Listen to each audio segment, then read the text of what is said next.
ظہر کی نماز کی اذان دینے لگے، اللہ کے نبی کا انتقال ہو چکا ہے۔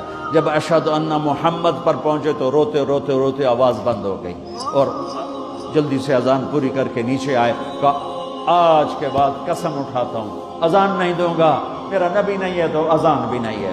اور حضرت ابو بکر سے اجازت لے کر جب وہ خلیفہ بن گئے جہاد پہ چلے گئے، 6 مہینے تک آئے نہیں۔ لاکھوں صحابہ جہاد میں گئے، کسی کو میرے نبی خواب میں نہیں آئے، صرف بلال کو آئے۔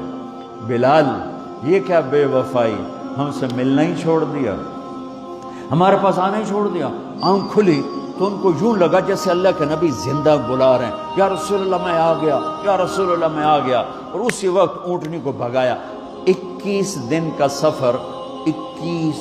سفر 7 دن میں کیا، 7 دن صرف نماز اور پیشاب کے لیے اترتے تھے اور بھگاتے بھگاتے بھگاتے 8ویں دن جب مدینے میں پہنچے تو آتے شور مچایا، یا رسول اللہ میں آ گیا، یا رسول اللہ میں آ گیا۔ ان کے ذہن سے نکل گیا کہ آپ تو دنیا سے جا چکے ہیں۔ جب مسجد کے قریب پہنچے تو پھر تڑپ اٹھے اور چیخنے لگے کہ آپ تو ہیں ہی نہیں۔ پھر گئے سیدھے قبر پہ جا کے یوں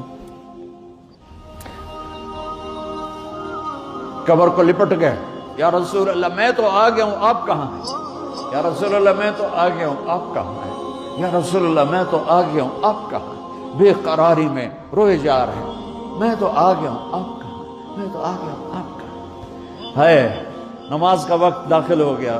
کون سی نماز سے اللہ ہی جانتا ہے، اور سب کو پتا تھا بلال نے قسم کھائی ہے کہ اذان نہیں دیں گے، لہذا کسی کو جرت نہیں ہو رہی کہ بلال سے کہیں آج اذان بلالی سنا دے۔ تو چند صحابہ کو خیال آیا کہ نبی کے نواسوں کو سفارشی بناتے ہیں، حسنین۔ آپ نے فرمایا میری آنکھوں کی ٹھنڈک حسن اور حسین، میرے جنت کے پھول حسن اور حسین۔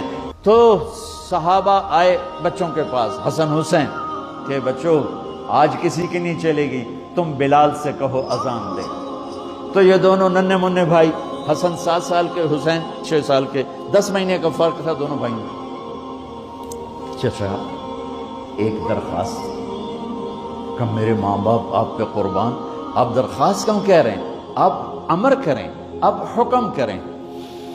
کہنے لگے جیسے آپ ہمارے نانا کے لیے اذان دیتے تھے آج ہمارے لیے دے دو۔ تو ایک دم وہ رونے لگے بلال، کہا ہے میرے بچوں، میں نے قسم اٹھائی تھی کہ میں اللہ کے نبی کے بعد کبھی اذان نہیں دوں گا، لیکن تم پہ تو ہزاروں قسمیں قربان ہیں، میں اپنی قسم توڑتا ہوں اور اذان دیتا ہوں۔ جب وہ چڑھنے لگے اس بی بی کے گھر، قریب ایک انصاری عورت کا گھر تھا جس کی چھت پہ چڑھ کے اذان دیا کرتے تھے، تو سانس رک گئے سب کے، آنکھیں پھٹ گئیں، اور وہ یوں منظر دیکھ رہے کہ آج بلال تو ہے، محمد مصطفیٰ نہیں ہے۔ آج اذان بلالی تو ہوگی لیکن محمد مصطفیٰ کی جھلک نہ ہوگی۔ جب انہوں نے کانوں میں انگلیاں، جب انہوں نے اللہ اکبر کہا